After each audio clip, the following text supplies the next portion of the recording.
I'm going to show you a great little party hand-around snack.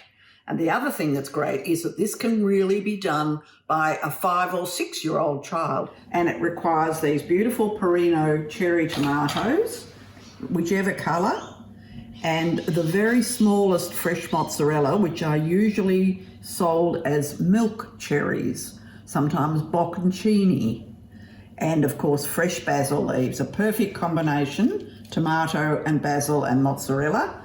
And we're going to put them on bamboo skewers, which are about this long. So away I go. 1 tomato, 1 basil leaf, easier to double over the basil leaf, 1 little bocconcini, another tomato, another basil leaf, another bocconcini, the last tomato.